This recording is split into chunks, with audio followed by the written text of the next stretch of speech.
Selamat sore, Tribuners dan pemirsa dimanapun Anda berada. Jumpa lagi di podcast politik Mata Lokal Memilih bersama Tribun Jogja. Dan sore ini sudah kedatangan tamu kawan kita yang sangat baik, Mas Bro Agung Subroto. Terima kasih. Selamat sore Mas Agung, gimana kabarnya nih? Pangestu, Yes, kabar sehat, semuanya lancar. Sementara ini amin. Baik, Mas Bro Agung Subroto ini Ketua DPD Partai Solidaritas Indonesia atau PSI Kabupaten Sleman Daerah Istimewa Yogyakarta. Nah, jadi kita akan bincang-bincang ini sesuai dengan agenda politik PSI. Nah, satu di antara isu yang akan kita obrolin adalah benarkah Indonesia ini darurat negarawan? Nah, darurat negarawan yang dimaksud itu apa? Nah, kita ingin tahu. Tapi sebelumnya Mas Bro Agung, bisa diringkas ini PSI ini apa? Agendanya apa? Bagaimana di Jogja dan apa yang akan dikerjakan di Jogja? Nah, kira-kira ringkasnya dulu sebelum kita masuk ke obrolan soal kenegarawan ini. Monggo Mas. PSI ini kan sebenarnya sebagai partai alternatif untuk Indonesia yang coba ditawarkan sama anak-anak muda yang kurang pengalaman ini kan. Gitu. Karena kita resah juga. Ini siapa yang mau ngobrol-ngobrol politik gitu kan. Di warung kopi enggak ada. Di angkringan enggak ada gitu kan. Di mana lagi tempat-tempat itu seakan-akan ngobrol politik itu sebuah alergi. Yang itu sudah viral gitu dan kemana-mana menjangkiti gitu. Nah, teman-teman ini juga melihat realita pemakaian anggaran yang kurang tepat, titik-titik krusial hak-hak warga itu kadang-kadang juga tidak masuk di sana gitu loh. Lah ini apa tuh yang dilakukan oleh para birokrat, para politisi senior yang berpengalaman puluhan tahun ini apa tuh sebenarnya gitu. Sebenarnya berangkat dari sana akhirnya muncullah keresahan. Oh, ternyata sumbernya itu satu, kita itu tidak jujur pada bumi pertiwi. Berapa kekayaan kita, terus kemana larinya, buat apa saja, itu enggak jujur. Rata-rata itu hilang di meja-meja yang secara kasar dikatakan sebagai pola perilaku korupsi ya, koruptif itu. Nah, kita kan makanya PSI itu DNA-nya satu, salah satunya adalah anti korupsi. Kita coba menyikapi itu dengan perilaku, coba seperti apa sih itu. Satu itu. Kedua, orang sering merasa bahwa Indonesia ini meskipun berpancasila, tapi keadilan itu tidak dirasakan secara masif. Soal beragama lah, kehidupan ekonomi lah, soal kesukuan dan lain sebagainya itu seharusnya kita itu setara. Karena kita benderanya sama, bahasanya sama, tanah airnya sama. Kenapa ada perbedaan-perbedaan itu? Nah, ternyata rasa mayoritas dan minoritas itu terpelihara. Nah, itu juga nggak baik juga buat bernegara. Akhirnya DNA PSI yang kedua adalah anti intoleransi. Seperti itu. Jadi kalau mau dirangkum ya PSI itu sebenarnya anti korupsi dan anti intoleransi. Cuma turunannya nanti macam-macam. Di breakdownnya macam-macam. Betul. Tapi basicnya itu. Itu sementara ini. Ya menarik dalam kontestasi pemilu di 2019 ya, kita terutama 2019 ya, 2014 itu mungkin sudah muncul tetapi mungkin belum cetar gitu. Tapi 2019 kita melihat penampilan dan impresi PSI di kalangan pemilih cukup baik gitu ya. Meskipun ya belum masuk Senayan, tapi di beberapa kota besar rasanya cukup mengejutkan juga. Oke, Mas Agung, ini soal krisis negarawan mungkin bisa di breakdown-kan. Ini dalam konteks seperti apa? Kemudian adakah masalah yang kira-kira ini jadi hambatan gitu, buat kalangan muda terutama untuk melihat itu sehingga muncul katakanlah dalam tanda kutip krisis. Ya, gimana Mas ini? Jadi gini. Di politik itu kan ada dua sumbu yang bisa kita pantik sebenarnya, kita pilih sebenarnya. dia mau jadi subjek politik atau menjadi objek politik. Ya. Nah, teman-teman anak-anak muda ini cenderung tidak mendapatkan pemahaman itu secara mendetail. Bukan dalam konteks teori, tapi dalam praksisnya seperti apa, itu teman-teman kadang-kadang lupa. Ya. Bahwa semua yang kita lakukan ini, duduk di sini dengan lampu yang terang, duduk di sini dengan listrik yang full, itu adalah produk-produk kebijakan. Nggak mungkin itu tercapai kalau kita tidak ada namanya politik, proses politik dalamnya.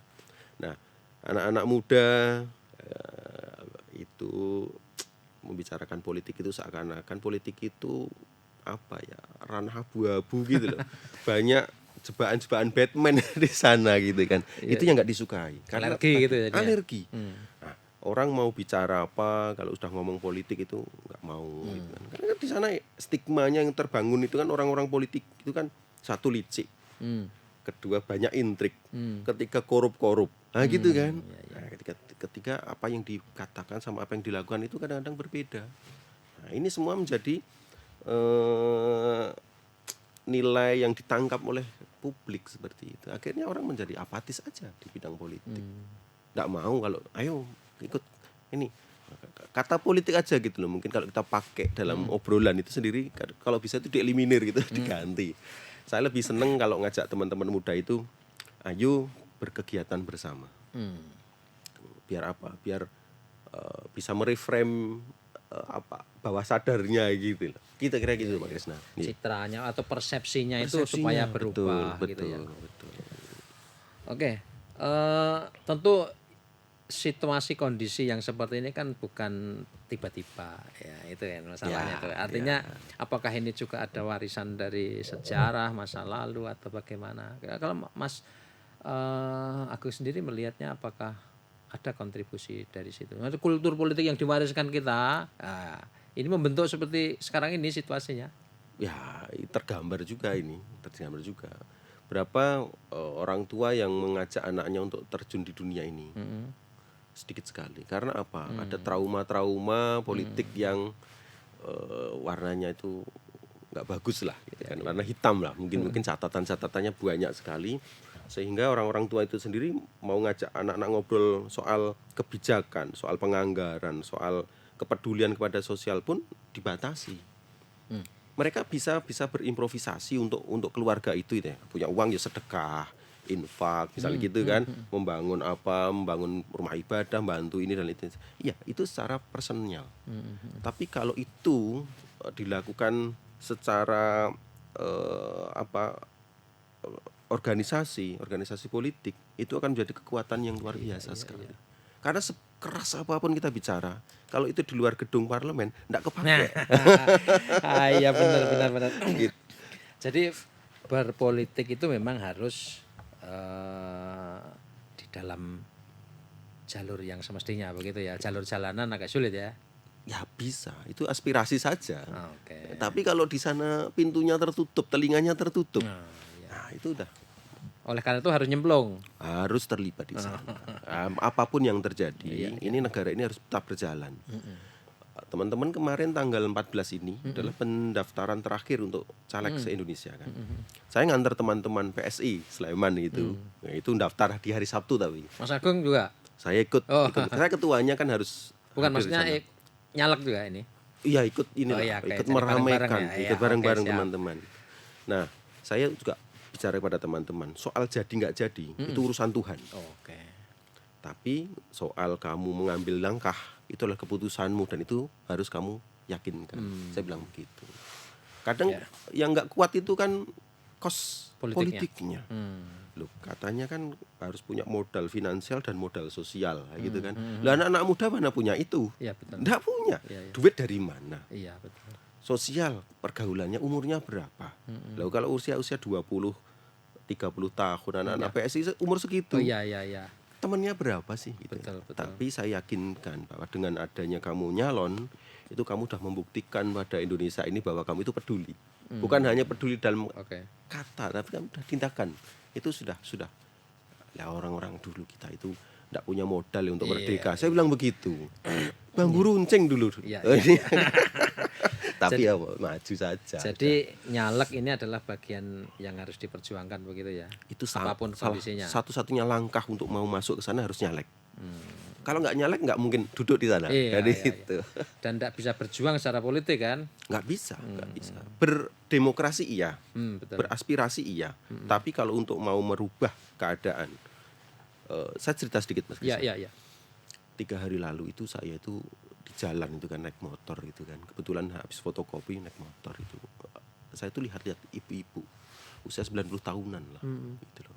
Saya lihat itu hati saya itu aduh gitu. Terenyuh ya. Masih di jalan. Nun sewune ndak karuan itu apa? Makannya bagaimana? Hidupnya bagaimana? Itu manula aduh, saya itu kadang-kadang ini tanggung jawabnya sopo sih saya bilang gitu. Kalau anak-anak muda yang masih fresh saja kan masih ada alternatif untuk nyari makan lah, entah itu kerja kasar, entah ngamen, berkreasi apa. Orang-orang tua berapa yang kita mau sumbangkan? 300.000 sebulan. Buat apa? Iya. Nggak layak, bro. Padahal negara ini ya Allah yang turun ke bawah sama yang hilang di jalan itu lebih banyak yang hilang. Iya. Itu saya aduh nggak bisa bicara banyak gitu loh cuma. Ya itulah. Moga-moga aja langkah teman-teman, langkah-langkah seluruh ya bukan hanya PSI saja. Iya.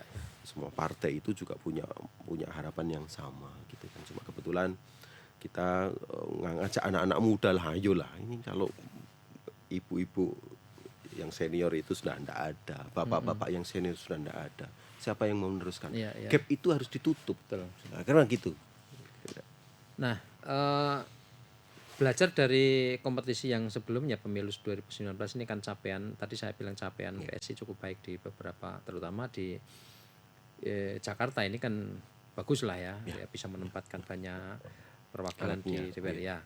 Nah, apa pelajaran yang bisa diambil PSI dari kontestasi 2019 ini? Artinya ini kan nanti yang akan dikerjakan di 2024 ini.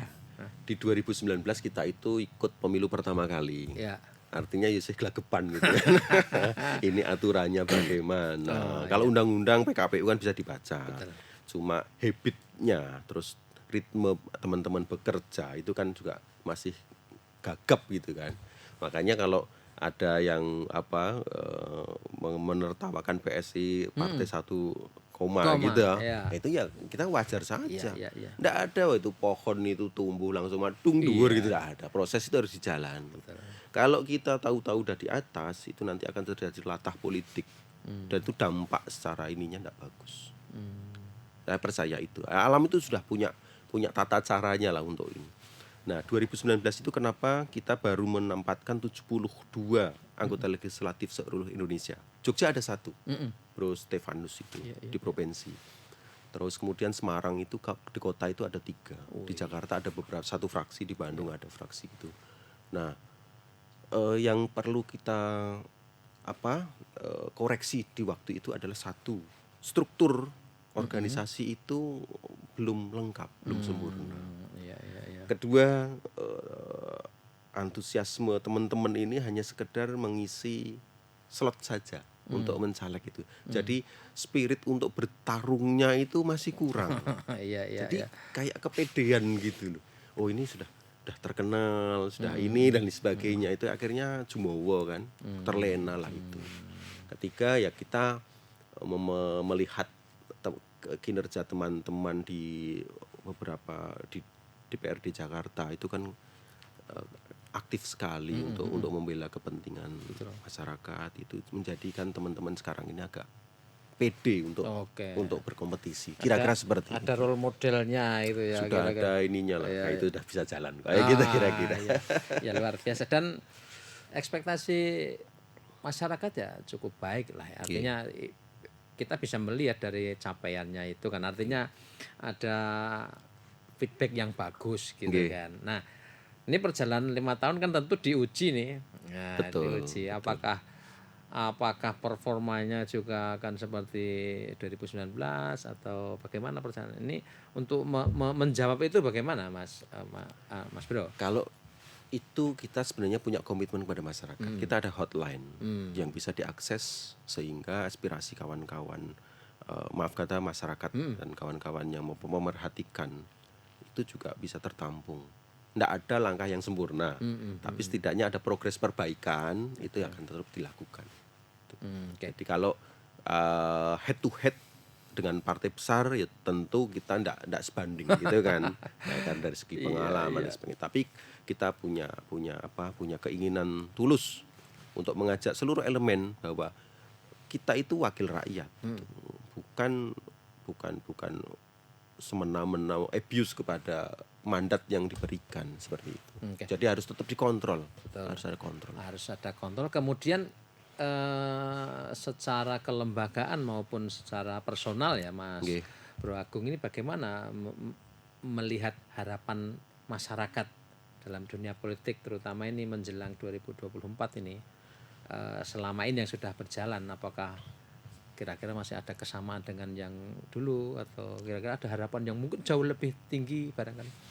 Kalau dulu itu kan begini, dulu itu kita melihatnya itu kan ini harus ada yang ruang mewadahi potensi-potensi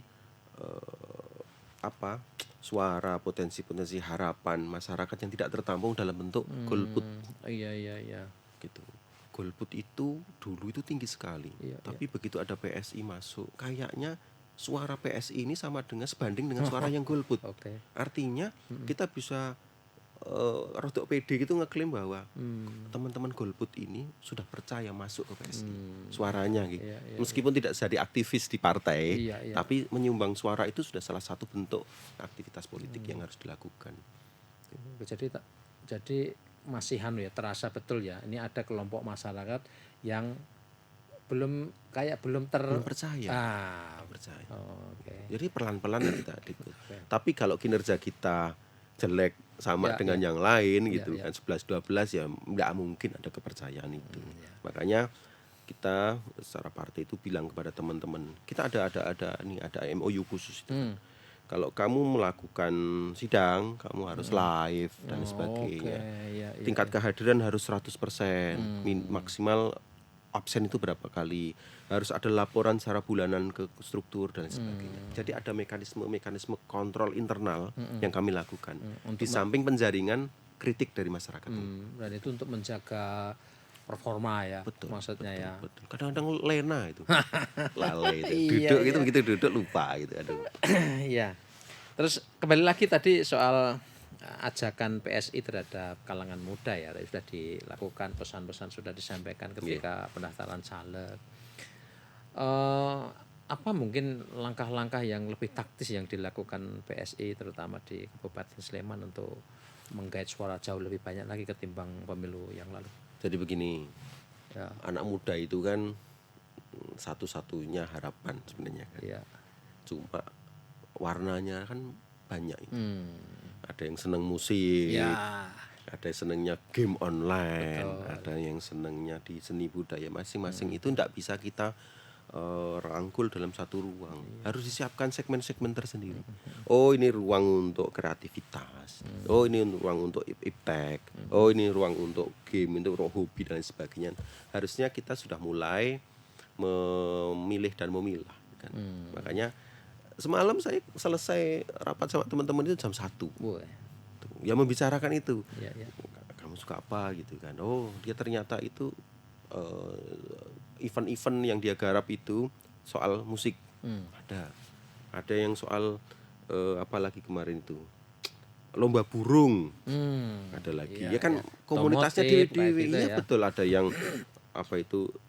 apa namanya itu, game elektronik itu apa namanya itu, Mobile Legend kan, contoh-contoh kayak gitu. Game online itu seperti itu. Nah, kita tidak bisa memaksakan teman-teman ini memahami politik seperti yang kita lakukan. Jadi beda target, beda bahasa, tapi ujung-ujung benang merahnya sama. Ini ayo bareng-bareng, jangan hanya nyoblos saja, tapi harus juga punya nilai-nilai apa yang harus kamu deklarkan kepada masyarakat, seperti itu. Ya, oke, tadi sudah disinggung soal kos politik ya, ongkos politik atau biaya politik. Dalam prakteknya kan memang cukup besar lah ya kalau kita mau.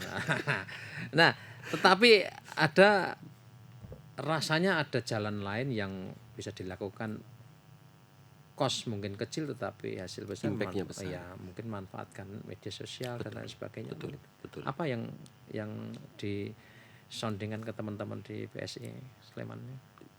Jelas satu. Nyalek di PSI tanpa mahar.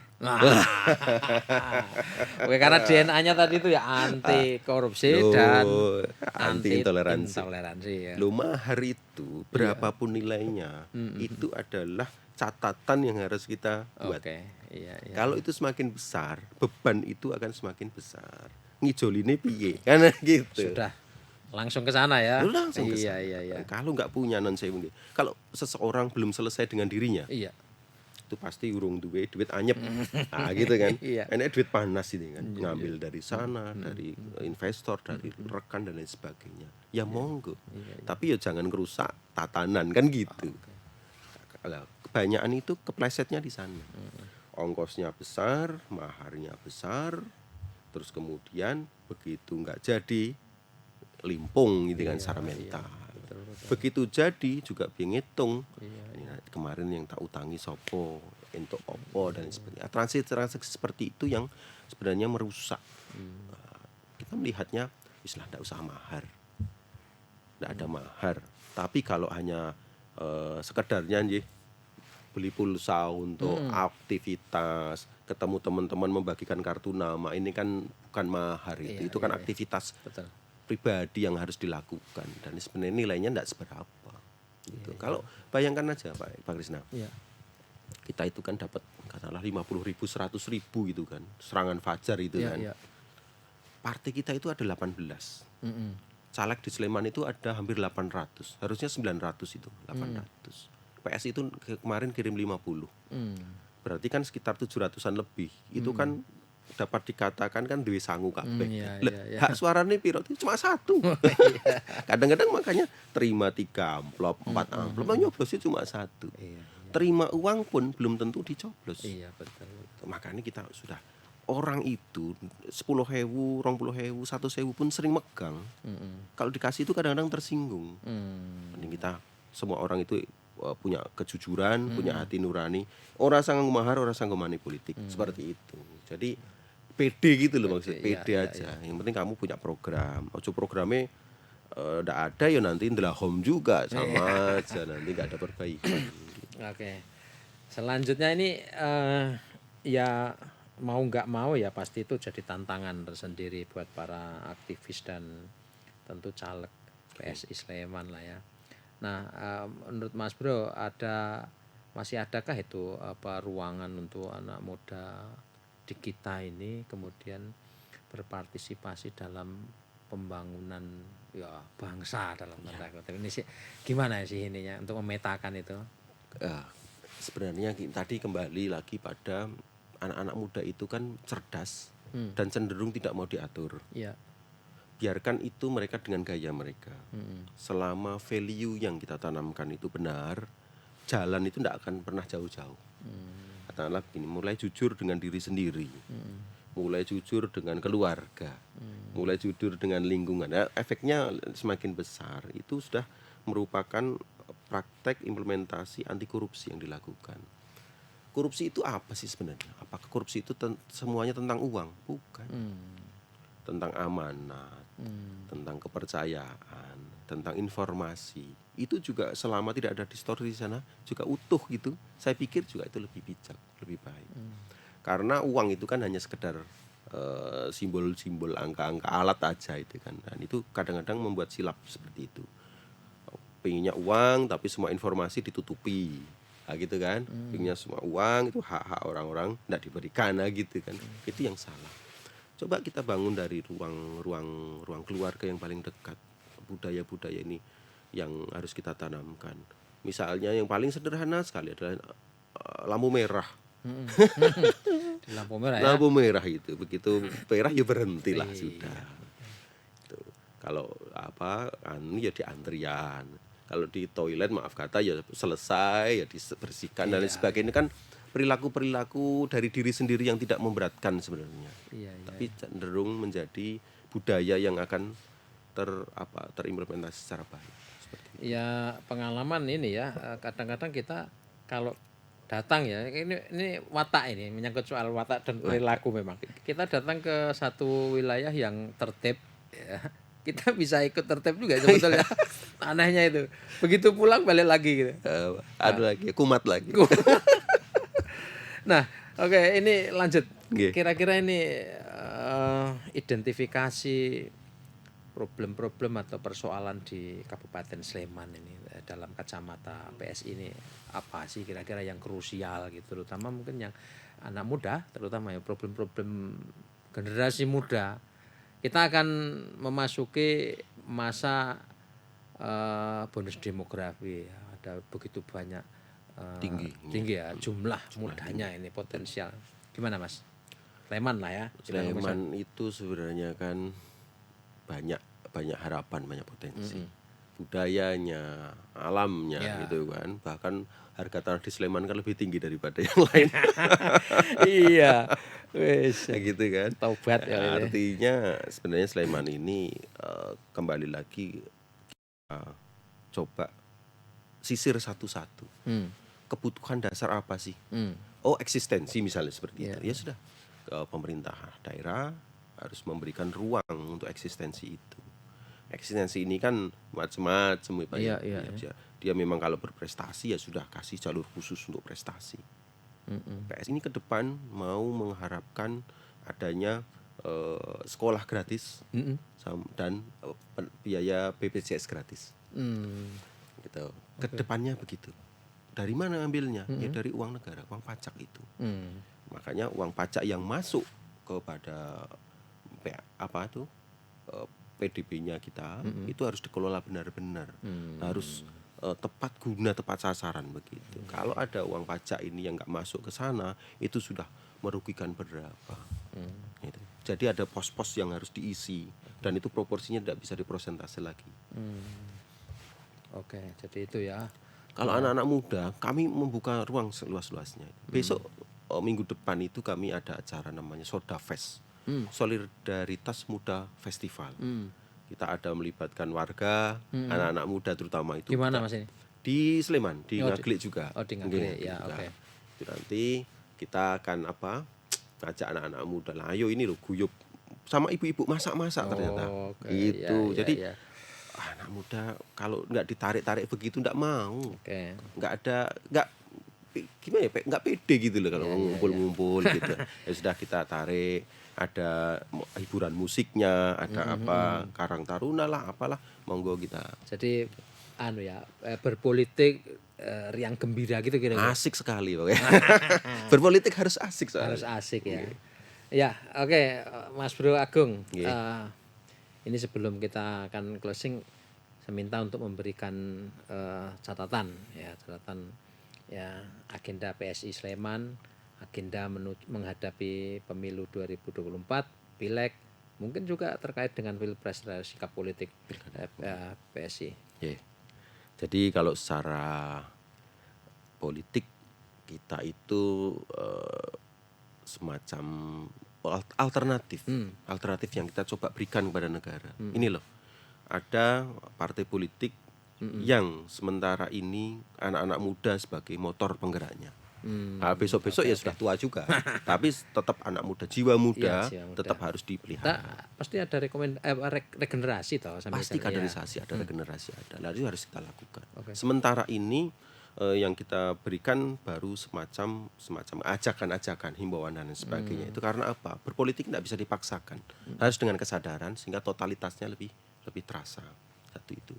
Kedua, untuk Pileg besok kami harapkan sumbangsih teman-teman muda kepada PSI atau partai lain sesuai dengan aspirasinya, monggo saja silahkan. Kami tidak ada keberatan untuk itu. Itu kan hak politik masing-masing. Cuma pilih sesuatu yang memang benar-benar sesuai dengan idealisme juga. Itu satu. Tidak mungkin negara ini akan kita biarkan rusak, nggak mungkin lah. Nah, kalau untuk ke Pilpres dan sebagainya kita ngikuti mekanisme yang ada. PSI kan secara politik, secara keorganisasian sudah menyatakan dukungan untuk sosok tertentu ya. Betul, betul. Bahkan itu jauh sebelum Iya, iya. gitu kan. Sudah memulai dulu. Ah, Kalau untuk bicara itu kami yang pertama. Iya. Gitu. Tapi kan secara etika memang dianggap tidak oke. Itu bukan masalah kepentingan kami. iya, iya. Ini adalah aspirasi masyarakat yang kita tampung dan kita artikulasikan kan, Iya. seperti itu. Kebetulan lebih dulu gitu Lebih ya. dulu saja. Nah, sekarang kan Pak Krisna begini gini kan. Iya. Ini kan milik bersama, milik sama. Iya. Tokoh politik si A si B itu kan bukan hanya kader. Memang dia besar di kader Iya. partai tertentu.